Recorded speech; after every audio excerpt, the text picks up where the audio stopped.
Well, hi Lily! Kumusta? Kumusta? Pwede ba malaman yung full name mo and how long have you been here in Glasgow? My name is Lily Balongay. Dumating ako dito in 2020. That's the peak of pandemic. So yun, nabigyan kami ng blessing from God. So ginab namin yung opportunity na to na mapunta dito. How's your work dito sa Glasgow? So hindi ka naman nai-stress sa trabaho mo? Sometimes, kasi when dealing with patients, yung mga concerns nila, yung mga medical histories nila, How do you cope with that? magbabanding kami every weekend. We make sure na lalabas kami every weekend. Aside sa work-related stress, yung may malungkot dito, away from family, kasi kami lang. MX3 capsule, ano yung naging effect sa health mo? Nagpa-check ako sa doktor kasi nga nag-worry ako, may lump ako dito. Pero hindi naman siya nothing serious. So nalaman ng family ko sa Pilipinas, pinadalhan niya ako sa Dubai, which is okay naman, naging okay. So naging ko na siya, yung parang nakasanayan na every time, lalo pag umuwi ako ng Pilipinas, I make sure na may dala. Kasi gusto ko yung husband ko uminom din. Ako yung tao na talagang i-invest more doon sa mga health supplement. MX3, dito ako believe.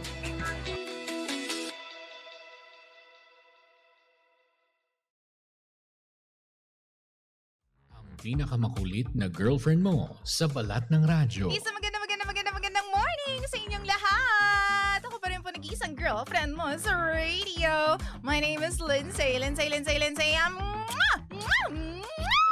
Makulit pero may puso, handang makinig sa mga kwento mo. Alam mo, feeling ko kailangan mo na siyang iwan kasi it doesn't make sense. Ang kwento sa lihim ng liham.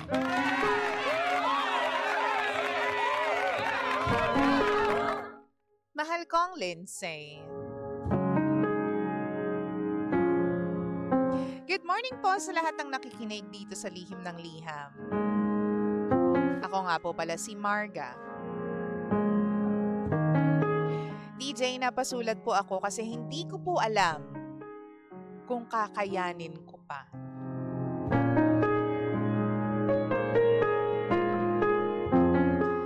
Meron po akong live-in partner at 2 anak.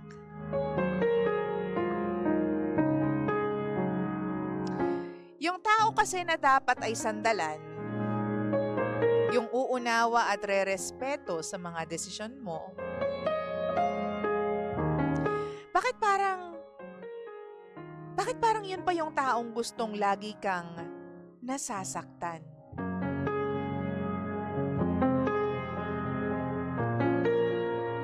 DJ Lindsay, sa pamilya po namin, hindi ko alam kung tamang tawagin po ako na breadwinner.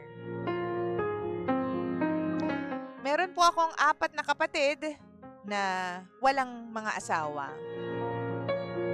Ako po yung pangatlo sa magkakapatid at panganay na babae. Nang mamatay po ang tatay ko, ako na po yung tumayong magulang sa kanila. Hindi po ako magiging plastic. Mahirap po.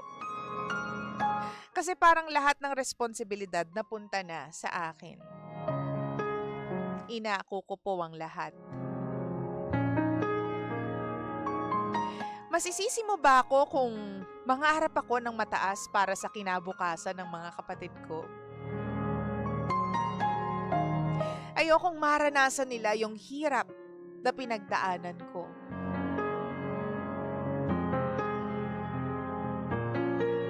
Lately, napapadalas na po yung pag-aaway namin ng asawa ko dahil sa mga kapatid ko. Ayoko silang isuko. Alam ko kasi yung pakiramdam ng walang sumusuporta at hindi pinipili. Sa aming magkakapatid, pakiramdam ko nga, walang nagmamahal sa akin. Simula nung nawala yung tatay ko, feeling ko kailangan ko kasing maging matatag at kayanin ang lahat. Kapalit nun, pakiramdam ko, lumalapit lang sila sa akin kapag may kailangan sila. At okay lang sa akin yun. DJ Lindsay, naiinis sa akin yung live-in partner ko dahil puro na lang mga kapatid ko yung inuuna ko. May 2 kapatid pa kasi ako na nasa kolehiyo ngayon. Nasa 4th year at 3rd year na po sila. Simula po nung nawala yung tatay ko, ako na yung nagtataguyod sa kanila. Palaging sinasabi sa akin ng asawa ko na nakakapagod na. Kasi bukod sa pagsuporta sa sarili namin, paminsan-minsan yung kinikita ng asawa ko, doon din napupunta sa mga kapatid ko. Hindi naman palagi. Pero may mga oras na ganun. Kaya naman ang hiling ko sa kanya, sana naman, kapag napapagod siya, at kapag nayayamot siya,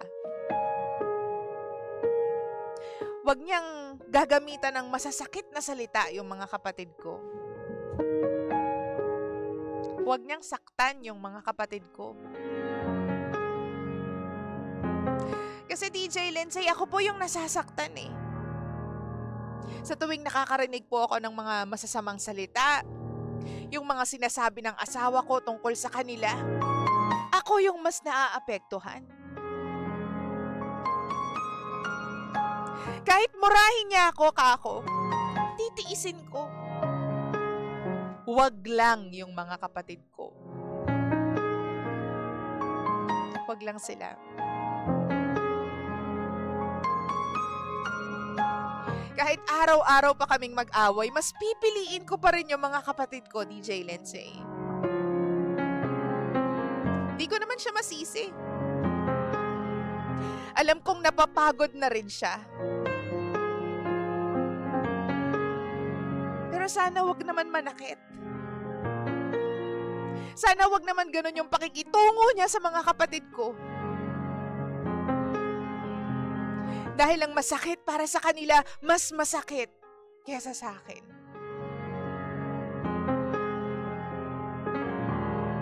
Hindi ko maintindihan kung bakit parang balewala lang sa kanila yung pagsasabi ng mga masasakit na salita. Pagmumura, pagsigaw, pag-angil sa mga kapatid ko. Ewan ko kung bakit parang hindi niya naiintindihan yung sitwasyon ko, DJ Lindsay. Masakit. Kasi pakiramdam ko parang lalo akong nalulugmok.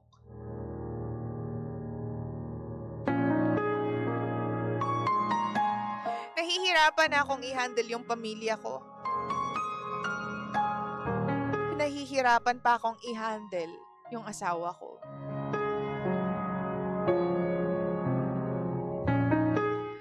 Ano po bang dapat kong gawin?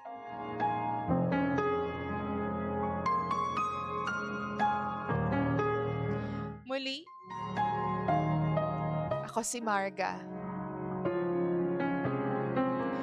At ito ang lihim ng aking liham.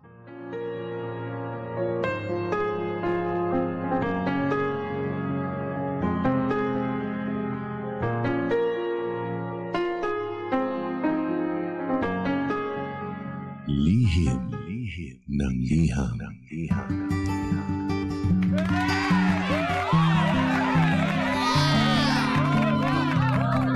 Hi, mahal ko! Oras natin sa Bangkablongan. Check your time. 13 Cambots. Makaraan pa ang alas 9 ng nagmamagandang umaga. 9:13 on the clock. Tayo pa rin po ang istasyong same-same. Pero... Iba! Bangga, we are number 1. 6.7 Energy FM. Bangga, wag mo sabihin radyo. Sabihin mo... Gandang umaga sa mga ate, literal na mga ate ko, mga kuya ko, literal na mga breadwinners dyan. Gandang umaga po sa inyong lahat. Nga pala, we are live on Facebook, facebook.com/energyfm1067. Hello sa mga gising pa rin, yung mga nasa ibang bansa, ang gising pa rin at nakatutok po sa lihim ng liham sa Energy FM. Thank you very much for your support. And yung mga gising na nandito sa Pilipinas, o talagang safe sa mga bahay po nila at walang iniintinding kahit ano, kahit pa bumagyo, umulan, talagang salantahin tayo ng habagat. Ayan, maraming salamat po for tuning in and for supporting Energy FM. Ay nako, nakakalungkot lang no, na meron na naman tayong panggana. Ito naman, problema na naman dahil yung kanyang Diyosaw, feeling niya hindi siya naiintindihan. Diba? At yung mga pangga po natin, no? Itong pangga natin ngayon na talagang ginagawa ang lahat para lamang po maitaguyod yung kanyang mga kapatid. Dahil alam niya na wala nang ibang tutulong sa mga kapatid kundi siya lamang. Siya yung capable, 'di ba? Kaya siya yung tumutulong, mahal ko. Gandang umaga po sa inyong lahat. Ano nga po ba ang dapat natin sabihin? Ano ba ang dapat natin i-advise dito kay Marga? Si Marga meron na po siyang live-in partner at meron silang 2 anak, mahal ko. Pero kahit na meron na siyang sariling buhay, sinusuportahan niya pa rin yung kanyang mga kapatid. Bagay na kinakagalit ng kanyang asawa. Kasi nga daw, sobra na. Yung tipong bit niya pa rin yung responsibilidad kahit pa meron na silang sariling anak. Napapagod na raw yung kanyang live-in partner, mahal ko. Kasi paminsan, yung kanyang kinikita ng live-in partner ni Marga na pupunta rin sa kanyang mga kapatid. Siguro doon ang gagaling yung inis ng kanyang partner, no? Doon ang gagaling yung sama ng loob. O, na-imagine ko na yung tipong nagagalit yung lalaki dahil yung pera na para sa mga anak natin, para sa savings natin, para sa pangkain natin sa araw-araw, imbes na dyan mo ilagay, doon na pupunta sa mga kapatid mo. Ay, taray ni Lindsay. Na-imagine mo agad yan. Hindi nga, di ba? May mga ganyan. Kasi hindi naman siya bagay na mahirap makita sa household ng Pinoy. May mga ganyan talagang problema kapag, alam mo yun, may pamilya na tapos breadwinner, ganyan. Tayong mga breadwinner o yung mga breadwinner na pangga natin, minsan hindi natin alam kung kailan na kailangan maglaylo, tumigil. Lalo na kung alam mo kasi na kailangan ka nila Ikaw yung takbuhan nila.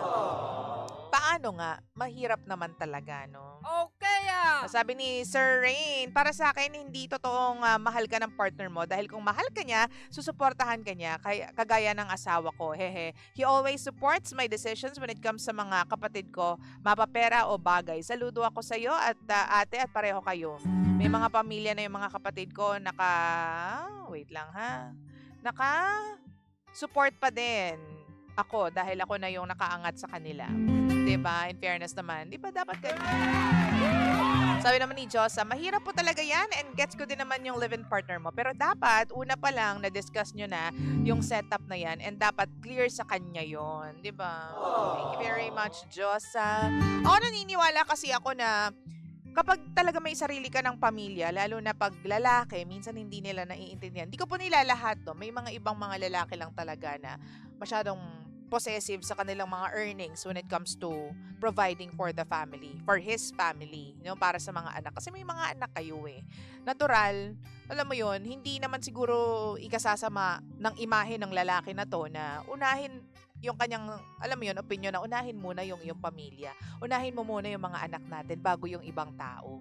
Kasi ito mga baby pa to, mga bata pa to 'Di ba? Wala silang kakayanan. Tayo ang susuporta sa kanila. Pero siguro ang iniisip lang nung lalaki, nung live-in partner ni Marga, yung mga kapatid mo matatanda na yan. Baka naman pabayaan mo sila na kahit paano habang nag-aaral dumiskarte din of their own. Bilang ate si Marga, hindi mo maaalis sa kanya yun na mag-alala, lalo na babae. Meron tayong natural na nurturers tayo Natural para sa atin yung mag-take care ng mga tao sa paligid natin. So, habang kinakaya natin pagsabay-sabayin, kakayanin niya ng mga babae, promise. No? Lalo na siya, may pinanghuhugutan siya Wala nang ibang tutulong kasi yung daddy ko namatay na noon. Ako na yung nagsilbing haligi ng tahanan. Oo, naiintindihan natin yan, ate. Alam ko rin na mahirap para sa iyo kasi hinahati mo yung puso mo sa pamilya mo, sa sarili mong pamilya, with your live-in partner, at sa mga kapatid mo. Ang pangit lang siguro dito, yung part na para sa pamilya mo na dapat, napupunta pa yung iba doon sa mga kapatid mo. Ang kumikita noon, ang sabi mo, ang perang yon ay nanggagaling sa asawa mo. Wow!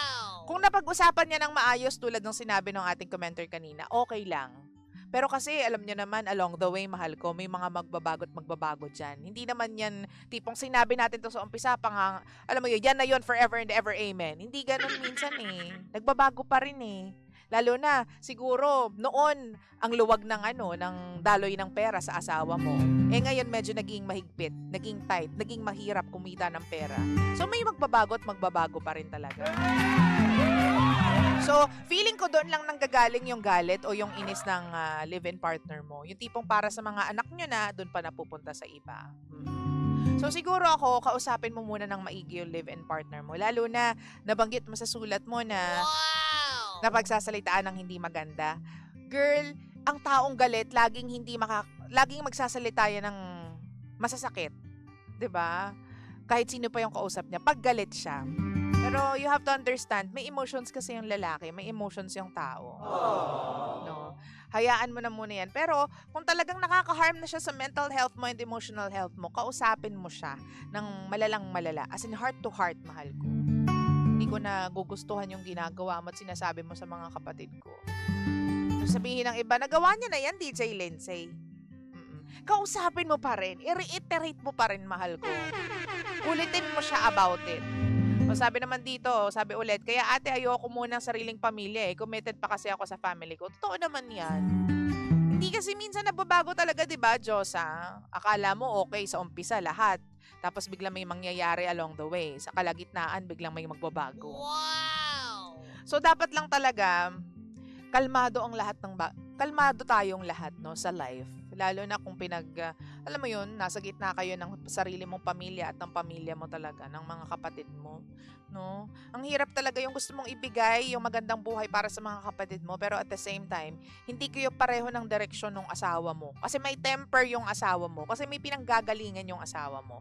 Maganda rito kung magkaroon ka ng sarili mong pinagkukuhanan.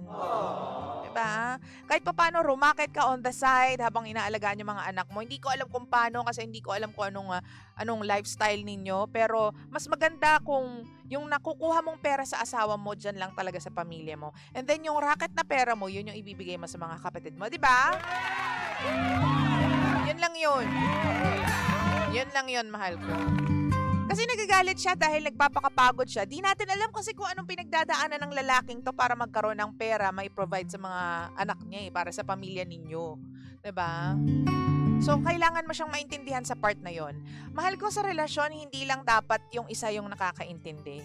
Hindi lang kapag galit yung partner mo, dapat galit ka rin. Kasi parang ganun yung nangyayari. Nagagalit yung partner mo, nagagalit ka rin sa kanya. Kasi dahil sa mga ginagawa niya, out of galit. 'Di ba? Hindi ganoon. Kung galit siya, hintayin mong humupa. Kahit gaano ka kagalit, sige lang. Yaan mo lang muna. Kimkimin mo lang muna. Kapag okay na ang lahat, pag pwede na kayong mag-usap, saka ninyo i-resolve yung mga hindi ninyo nagustuhan sa isa't isa. Pero one thing is for sure, itong masasabi ko sa'yo, you have to earn your own money. Marga, you have to earn your own money, your own bread. Kasi yung pangit, diba? Breadwinner ka, sabi mo. Pero yung kinukuha mong pera na ginagamit para sa mga kapatid mo, ang kumikita nun yung asawa mo. Wala sanang problema kung hindi siya umiimik. Kaso, nagrereklamo na yung asawa mo eh. Kasi siya yung nagpapakahirap, siya yung nagpapakapagod. Ang gawin mo, ikaw yung magpakapagod para makapag-provide ka doon sa mga kapatid mo. Para hindi ka nanghihingi doon sa asawa mo. Hindi ka kumukuha doon sa kinikita ng asawa mo. Sabi naman ni Darwin, hindi naman masama ang tumulong sa kamag-anak, pero huwag sanang makaapekto sa relasyon ng asawa mo. Huwag ring umasa sila sa'yo, kaya ka naaabuso. Turuan mo silang kumayod sa sarili nila, may sariling pamilya ka na, doon ka na mag-focus. Sabi po yan ni Darwin Rosell. Wow! Totoo naman, kaya naiintindihan ko yung galit ng asawa. Huwag lang sana nga yung to the point na meron ng nasasabi na tuloy-tuloy na hindi maganda. Again, kung may marinig kang ganon, galit yung tao eh. Galit siya, nanggagaling siya sa place ng inis, ng galit. Kasi nga, mahirap kumita ng pera. Yun, mahal ko. So, dapat kang gumawa ng sarili mong pera to support your siblings, your brothers, ganyan. Sabi naman ni Van, sa true yan, pera ng asawa ko, para sa anak ko lang yon. Yung pera ko sa family ko. Pero pag need ko extra amount, kinakausap ko yung asawa ko. Hahaha, charot. Usus! Paano mo kausapin, Vance? Paano? Hoy, pengi pera, ganyan. May mga ganyan. No, kailangan yung pera. Ikaw, wala tayong question sa kung anong pwede natin gawin sa pera natin. No? Ibigay mo man yan sa pamilya mo, ibigay mo man yan sa anak mo, ibigay mo sa kapitbahay mo, sa mga hindi mo kilala. Wala tayong problema dyan kasi pera mo yan. Pero when it comes to pera ng asawa mo para sa mga anak ninyo, syempre magtatanong ka, baby, pwede ba akong kumurot ng konti dun sa budget natin? Wow! Kasi ganto ganyan eh. Ipagpapaalam mo kasi siya yung naghirap para kitain yun eh, di ba? Kami nga ni Romel eh. Gift certificate. Ano, seryoso ako Kapag binibigyan niya ako ng mga gift certificate galing sa kung saan man, ba't nga ba hindi ko alam kung saan ang gagaling yung mga gift certificate? Bigay din sa kanya. Gift nga sa kanya eh. Oo. Ipagpapaalam ko, mahali pang bibili ko to ng diaper ni baby. Mahali pang bibili ko to ng detergent ng mga damit ni baby Wow! Mahal pang bibili ko to ng makeup pampaganda. Siyempre, hindi naman nangyayari. Kasi siyempre, bilang nanay, uunahin mo yung pangangailangan ng anak mo. Ganyan. Pero yung pera ko, kahit palustayin ko yan sa makeup, sa pagkain, sa cheesecake, ganyan. Ililibre ko siya, ililibre ko yung mga tao, ganyan. Okay lang yun kasi pera ko yun. Ganon. Kapag siya yung kumikita for that money, ipagpaalam mo. Respeto din, di ba, sa iyong partner. Sabi naman ni Snowflakes, the guilt is always there. Mahirap din naman lumunok ng masarap na food while yung family mo gutom. Oh. So there, yun lang talaga. Kumita ka. Kung gusto mong suportahan talaga all the way yung mga kapatid mo, no problem about it. But you have to earn your own bread. Earn your own money. Ganyan. Huwag mo nang iasa, huwag mo nang iagaw yung pera na para sa pang-anak mo, dadalhin mo pa sa mga kapatid mo. O magtrabaho ka na lang on the side para masuportahan yung mga kapatid mo. Kasi dyan ang gagaling yung problema, yung away ninyong mag-asawa. Tahimik naman sana kung hindi magre-retaliate yung asawa mo. Kaso nagre-reklamo siya eh. Diba? Ibig sabihin, may kailangan kang ayusin. Kasi in the first place, may mali naman talaga. Diba? May asawa ka na, may mga anak ka na. So kahit pa paano yung priorities dapat nababago. Pero naiintindihan din kita sa part na gusto mong suportahan dahil wala nang ibang susuporta sa kanila dahil wala na yung tatay mo. Wow! So it's all about, balancing yung mga bagay-bagay sa buhay mo. Kaya mo yan, girl. In fact, bayani ka sa part na yan. Totoo, bayani ka sa part na yan. Hindi madali yan, na ipaglaban yung mga kapatid mo dun sa asawa mong galit palagi. Diba? Huwag ka mag-alala, matatapos din sa pag-aaral yung mga kapatid mo and who knows, baka mamaya ibalik nila yung favor sa'yo. Diba? Suklian ka nila. Di natin alam. Pwede rin namang hindi. Pero at least masasabi mo sa sarili mo na tinulungan ko yung mga kapatid ko. Hindi ko sila pinabayaan. Bumalik man sa akin pagdating ng panahon yung tulong o hindi, walang problema. Basta tumulong ako sa pamilya ko. Yun ang importante. Bilang Pinoy kasi hindi natin maaalis yan sa sarili natin. Yung tumulong pa rin sa pamilya kahit may sarili na tayong pamilya. That makes us Pinoy. Okay Ganun talaga tayo mga Pinoy. Ang hirap baguhin, ang hirap tiisin yung pamilya natin, lalo na kung mga bata pa sila. 3rd year and 4th year, medyo konting kembot na lang. You'll get there. Wow! Gagraduate din sila, wag lang silang babagsak ka mo. Sabi ni Sir Rain, need mo pa rin ng paalam. Parang kami ng asawa ko. Kahit pera ko, sinasabi ko pa rin sa asawa ko kung saan ko dadalhin. Kung para sa kapatid ko at magulang ko yung pera na sahod ng asawa ko para sa mga anak ko. Oo. Ang hirap pasahin ng mga walang period, no? Sir Rain, salamat Oo, magpaalam pa rin daw. Depende sa diskarte ninyo. Basta ang maganda, hindi kayo nagtatalo, hindi kayo nag-aaway. So kung ano man, whatever works for you, yun ang gawin mo. 9:28 ng umaga, giving you something from Casey Tandingan, mahal ko panggako baby ko. This one is called Huwag Ka Nang Umiyak. Siyempre naman yan, dito pa rin yan sa istasyong same, pero iba. We are number 1, 06.7 Energy FM. Panggawag mo sabihin radyo. Sabihin mo. Ito pa rin po ang Lihim ng Liham. Kasama ang nag-iisang girlfriend mo sa radio. My name is Lindsay. Lindsay.